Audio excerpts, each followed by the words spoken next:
Hello guys, welcome to my channel Akib Javed vlogs. শুরু করতেছি এখন মালিবাগের ফ্লাইওভার থেকে,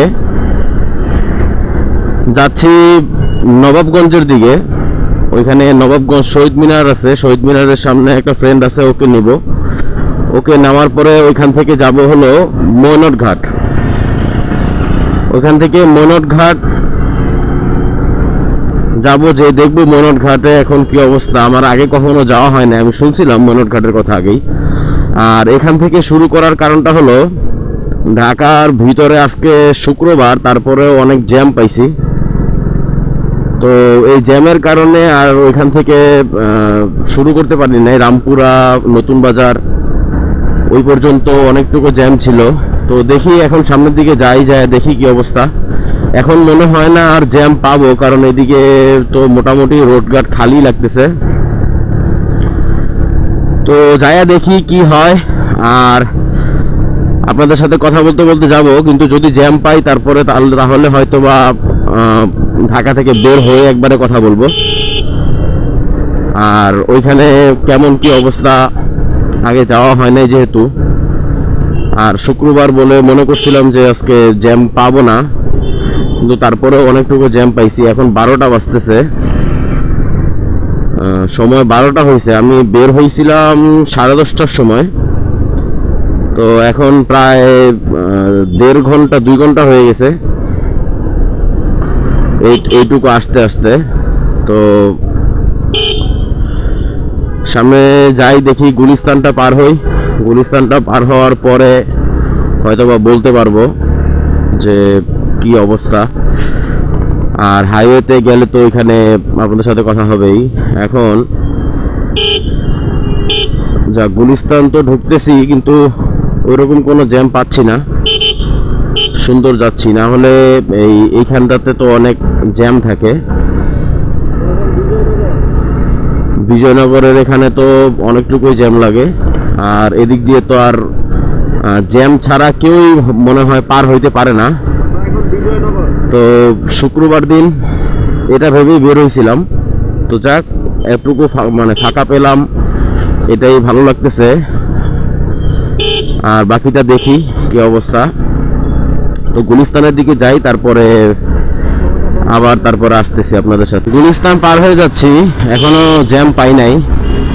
এটাই ভালো লাগে গুলিস্তান আসলে, যখন জ্যাম না পাই, জ্যাম যখন না থাকে। আর এগুলা বেশিরভাগই সম্ভব হয় শুক্রবার দিন অথবা ঈদের ছুটিগুলোতে। তো এই সমস্ত দিনগুলোতেই হয়। তো এগুলা ছাড়া এছাড়া মনে হয় না আর গুলিস্তানে জ্যাম মুক্ত থাকে। সব সময় আসি, যে কোনো সময় আসি, মানে সপ্তাহের অন্যান্য দিনগুলোতে জ্যাম এখানে থাকেই। তো হাইওয়েতে উঠতেছি, কেরানীগঞ্জ হয়ে হাইওয়ের দিকে যাব। তো দেখি ওইখানে। আর ওইখানে বাবুবাজার ব্রিজের উপরে তো আল্লাহর 30 দিনই হয়তো বা জ্যাম থাকে। তো ওইখানে যাই, ওইখানে দেখি কি অবস্থা। তো বাবুবাজার ব্রিজটা আগে দেখি পার হই, কোনো জ্যাম নাই। জ্যাম ছাড়া ব্রিজটা পার হয়ে যাচ্ছি। ওহ, আমি বললাম জ্যাম নাই, আর জ্যাম শুরু। মনে করছিলাম যে জ্যাম ছাড়া পার হয়ে যাব, কিন্তু মনে হয় না পারবো। একবারে ব্রিজের উপরেই জ্যাম। তো দেখি জ্যামটা পার হই আগে, তারপরে আবার আসতেছি। বাবুবাজার ব্রিজ অনেক খালিভাবেই পার হলাম, কোনো জ্যাম পাইলাম না। যাও একটু পাইছিলাম, সেটা হলো এটা পুলিশের চেকপোস্ট ছিল ওখানে। তো তারা হয়তোবা কোনো চেক করতেছিল। ওইখানে পার হওয়ার পরে এখন আছি হলো দক্ষিণ কেরানীগঞ্জ বীর মুক্তিযোদ্ধা নুরুল ইসলাম চত্বর থেকে একটু সামনে আগাইছি মাত্র। তো মোটামুটি এই জায়গাগুলো ভালোই জ্যাম থাকে, যেহেতু ঢাকা শহর একবারে প্রাণকেন্দ্র বলা হয় এই পুরান ঢাকার দিকে। তো এই কারণে এই জায়গাগুলো জ্যাম থাকে। আর বিশেষ করে তো রিক্সার জ্যাম থাকেই। তো আজকে ওরকম তুলনামূলকভাবে রিক্সাও কম। আর গাড়ি তো একবারেই নাই বললেই চলে। তো এই কারণে হয়তোবা শুক্রবার দিনটা বের হওয়া খুবই একটা বেস্ট সময় যদি কেউ দিনে কোনো দিকে ঘুরতে যেতে বা বেড়াইতে যাইতে চান। আর ঢাকা শহরের সবথেকে ঘোরার বেস্ট মজা হচ্ছে রাত্রেবেলা, যদিও একটু রিস্ক থাকে, কিন্তু যাদের কাছে বাইক আছে তারা ঘুরতে বের হইতে পারে, অথবা গাড়ি আছে তারাও ঘুরতে বের হইতে পারে, তাদের কোনো সমস্যা হয় না সচরাচর। তারপরেও একটু সাবধান থাকা ভালো। আমি যদিও ওরকম রাত্রে বের হওয়া হয় না, আমার মাঝে মধ্যে রাত্রে বের হই, ওইরকম সচরাচর বের হই না, কারণ বাসায় একটু সমস্যা আছে।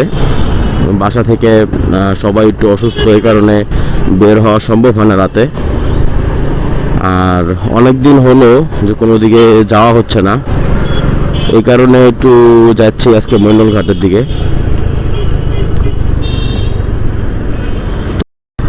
বেশি কথা কি বলবো আসলে ওরকম কোনো কথা মাথায় আসতেছে না, এজন্য কথাও বলতে পারতেছি না।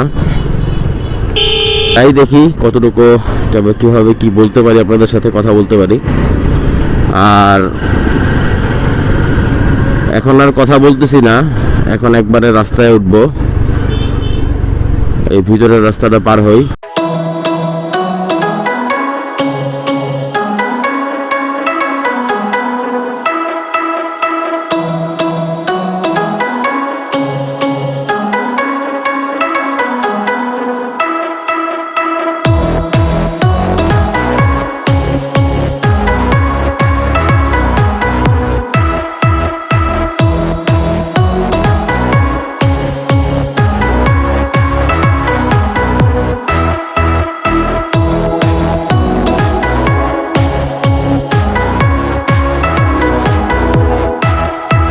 চলে আসলাম কোনাখোলা কেরানীগঞ্জের বাজারে।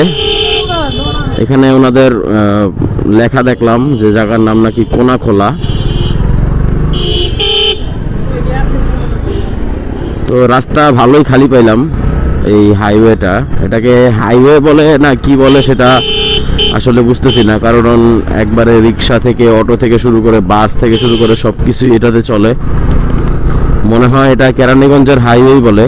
আমি এর আগে আসছিলাম একবার, এক দুইবার, কিন্তু ওটা বাসে ছিল, আমি বাইক নিয়ে আসি নাই, বাইকে আমার এই ফার্স্ট।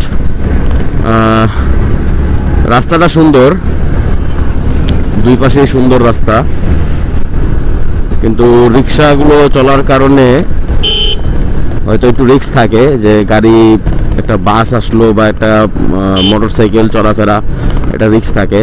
আর অনেকেই এখানে বাইক চালাচ্ছে, যে যেমন আমার সামনের এই তিনজন, একজনের মাথায়ও হেলমেট নাই, হেলমেট ছাড়াই এর মধ্যে দিয়ে তারা অনেক জোরেই মোটামুটি চালায় গাড়ি, 80, 85, 90 এরকম টান থাকে রাস্তায়। তো হেলমেট নিজের সেফটির জন্যই, এটা অন্য আরেকজনকে সেফটি দিবে না, এটা আমাকে নিজেই সেফটি দিবে। যদিও আল্লাহ না করুক কোনো একটা দুর্ঘটনা ঘটে, তখন এই হেলমেটটা আমাকে অনেক সেফ দিবে, আমার মাথাটাকে অনেক সেফ করবে। আর অবশ্যই সেফটি গার্ডও ইউজ করার প্রয়োজন সবার। সেফটি গার্ডের মাধ্যমে যাতে করে হাত পা সব কিছুই সুরক্ষিত থাকে, আর বাকিটা তো আল্লাহর উপরে, কি হবে না হবে।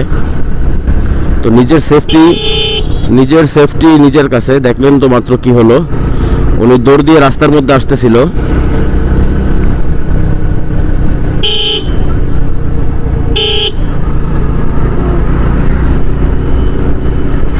এক দৌড়ে রাস্তায় চলে আসতেছিল এরকম মনে হইতেছিল, আমি এই কারণে ব্রেক মারছিলাম।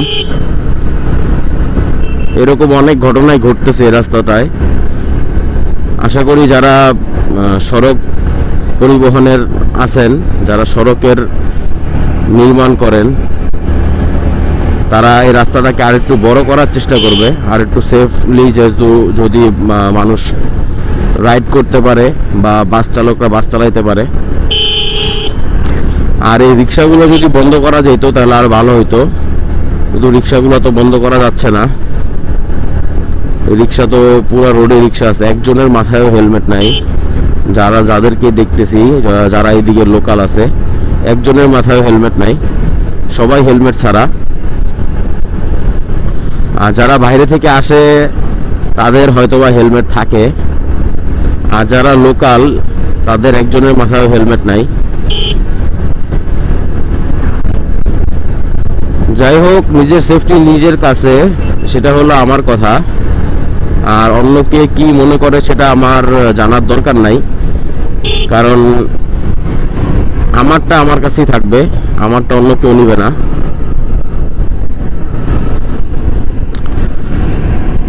আর এই যে একটা নতুন রেস্টুরেন্ট হয়েছে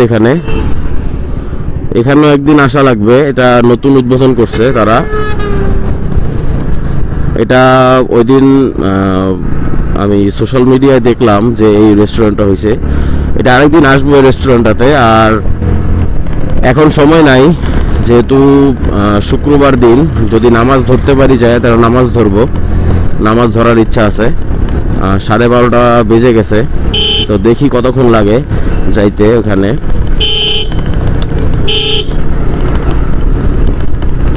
তো আমি কথা বন্ধ রাখি, রাস্তাটা দেখেন, যদি ভালো লাগে।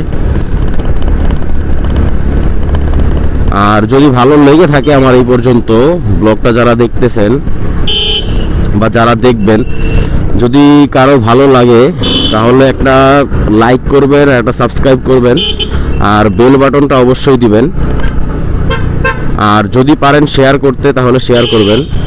আর আমি মাত্র নতুন ইউটিউবার, মাত্র শুরু করতেছি, এখনও ওইরকমভাবে সব কিছু পারি না। তো যদি কোনো ভুল হয় সেটাও দেখবেন আপনারা, সেই ভুলগুলো শুধরানোর চেষ্টা করব। কমেন্ট অবশ্যই করবেন কোন জায়গায় কি ভুল হলো। চলে আসছি নবাবগঞ্জের ভিতরে। আর নবাবগঞ্জের ভিতরে ঢুকতেই এই রোডটা পড়ে, রোডটা খুবই সুন্দর। এই রোডটা মনে হয় নতুন করছে।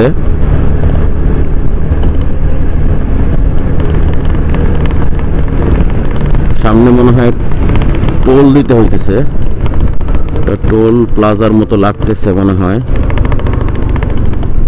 নাকি কাজ করতেছে। কিসের টোল এটা? কত দাও তো, 10 টাকা থেকে। তো এখন চলে আসছি নবাবগঞ্জের শহীদ মিনারে।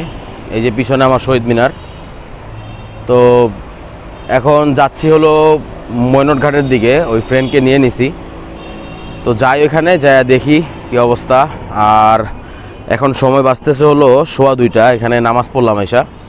তো এখানে যাওয়ার পরে খাওয়া দাওয়া করতে হবে, তো ক্ষুধা লাগছে। তো এখানে আগে যাই। আর গাড়িতে তেল নাই, তেল নিতে হবে। তখন তেলের পাম্পে গেছিলাম আসার সময়, কিন্তু এখানে যায়া আমরা লোক পাই নাই, কারণ ওনারা নামাজ পড়তে গেছিল। তো এখন ওখানে যাই, ফ্রেন্ড চলে আসছে, এরপরে আবার আপনাদের সাথে ময়নট ঘাটে গিয়ে দেখা হচ্ছে।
হ্যালো গাইস, এখন চলে আসলাম ময়নট ঘাটে।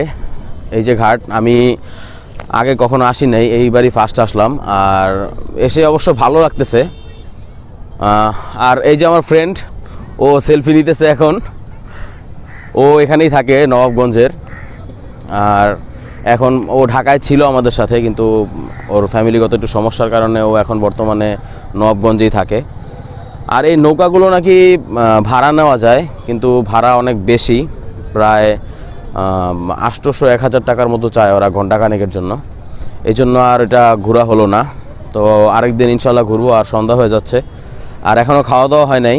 তো আগে খাওয়া দাওয়া করি, তারপর আবার আপনাদের সাথে দেখা হবে।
বিসমিল্লাহির রহমানির রহিম।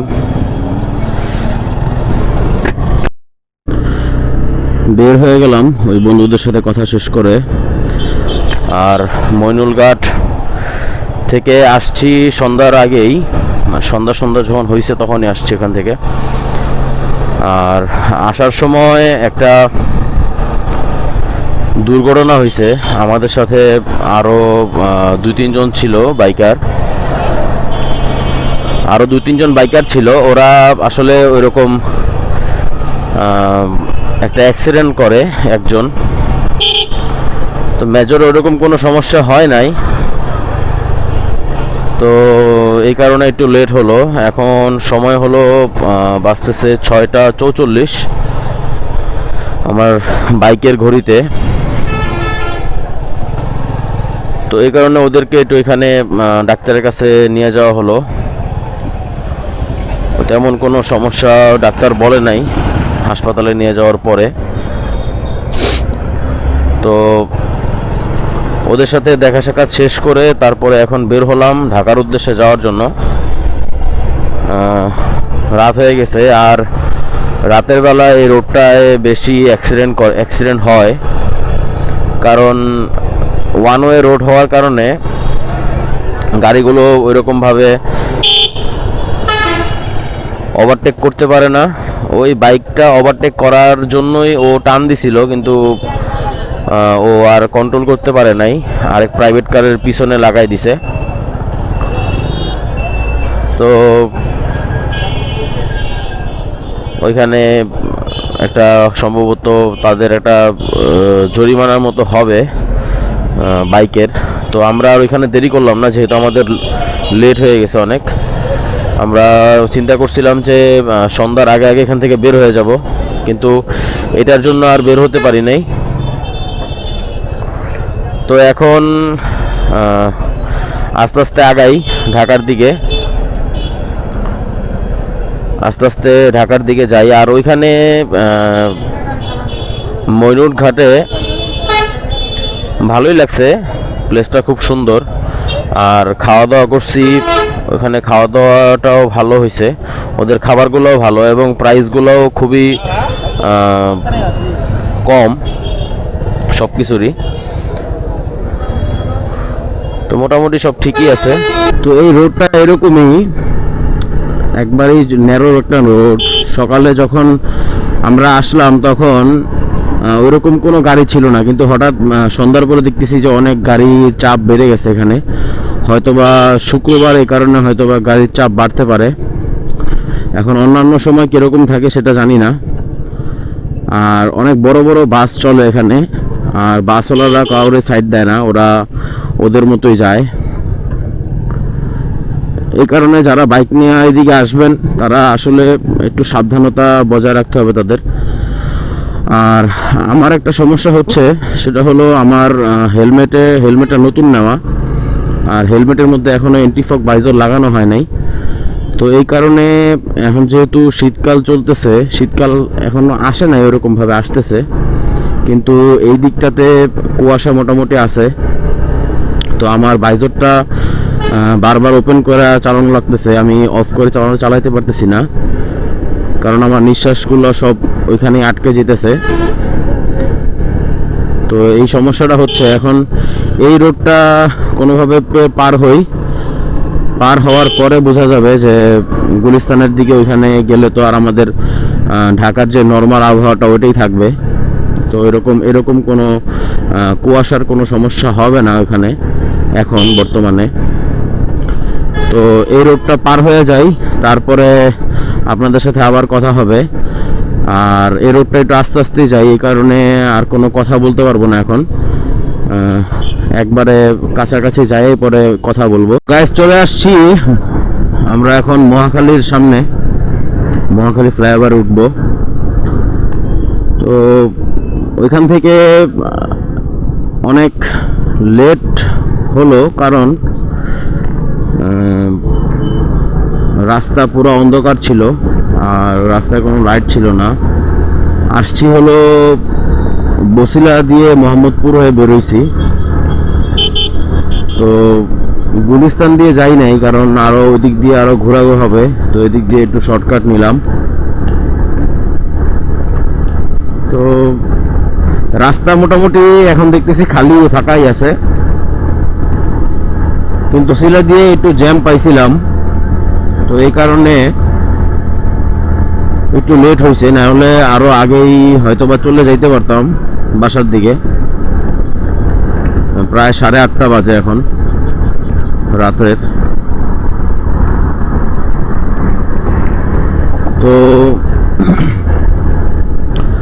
আর কথা বলার এনার্জি নাই, কারণ ওদিক দিয়ে রাস্তাটা রাত্রেবেলা পার হইতে খুবই কষ্ট হয়েছে। এক তো হলো লাইট নাই, আর আমার বাইকের যে স্টক লাইটটা আছে ওইটাও ওইখানে পর্যাপ্ত না, আর আমার বাইজর ছিল না, বাইজরটা খুলেই চালাইতে হয়েছে আমার লাস্ট, কারণ আমি কিছুই দেখতেছিলাম না যদি বাইজরটা আটকাই। কারণ আমার এক হলো নিঃশ্বাস নিতে গেলে ওইটা একটা নিঃশ্বাসের যে ফগ আছে ওই ফগটা আমার বাইজরের মধ্যে চলে আসতেছিল। ইভেন আমার যে ঠান্ডা লাগছে, একটু কাশি আছে, তো এই কাশিটাও আমার বাইজরে চলে আসতেছিল কাশিটার। এই কারণে আমি বাইজরে চালাইতে পারি নাই গাড়ি। বাইজর ছাড়া চালানোর কারণে আমার চোখে অনেক ধুলা বালু এবং পোকামাকড় তো গেছেই। তো তারপর বসিলা একটু দাঁড়াইছিলাম, দাঁড়ায় ওখানে চা খাইলাম, কারণ সারাদিনে চা খাওয়া হয় নাই আর শরীরটাও একটু কেমন খারাপ লাগতেছিল। তো এখন আপনাদের সাথে বিদায় নিতে হবে, আর ক্যামেরার চার্জও বেশি নাই, অল্প একটু চার্জ আছে, এই কারণে ব্লগটা শেষ করতে হচ্ছে এখানেই। তো যারা এই পর্যন্ত ব্লগটা আমার দেখছেন পুরো ব্লগটা যারা দেখছেন, তাদের কাছে যদি একটু ভালো লাগে তাহলে অবশ্যই একটা লাইক, একটা কমেন্ট, একটা শেয়ার আর সাবস্ক্রাইব তো অবশ্যই করবেন।